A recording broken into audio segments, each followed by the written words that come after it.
Hello, this is Jojo Cooper, and you're watching his latest video.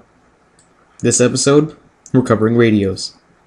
First, a little bit on the history of radios.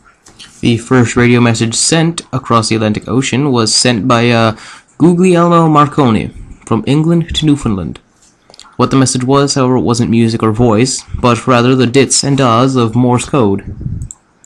On Christmas Eve of 1906, the first voice message was sent from Brant Rock, Massachusetts, by Professor Reginald Aubrey Fessenden to dozens of ships and amateur radio operators.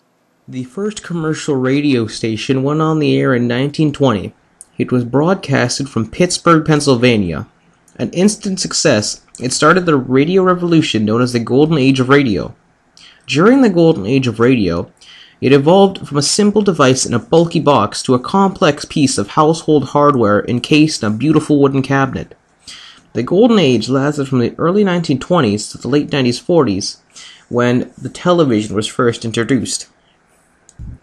In World War I, military leaders recognized the importance of the radio, which gave them the ability to communicate with soldiers virtually anywhere on the battlefield.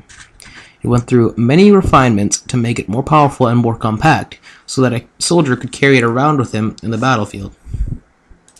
Now that history lesson is over, let's move on to something else. Like, how about the parts and how radio was actually made? Today's radios consist of many parts: an antenna, printed circuit boards, resistors,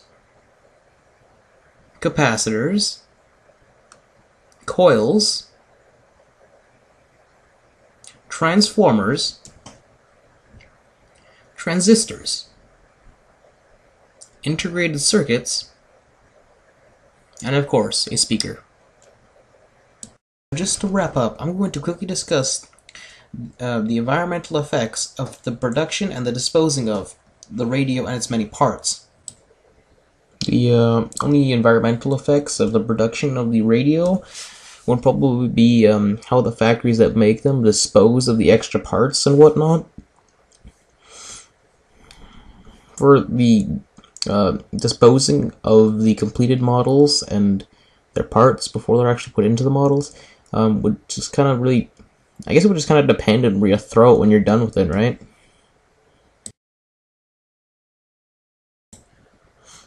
Thanks for watching. This has been Jojo Cooper with another episode of his latest video. Join me next time, and until then, farewell.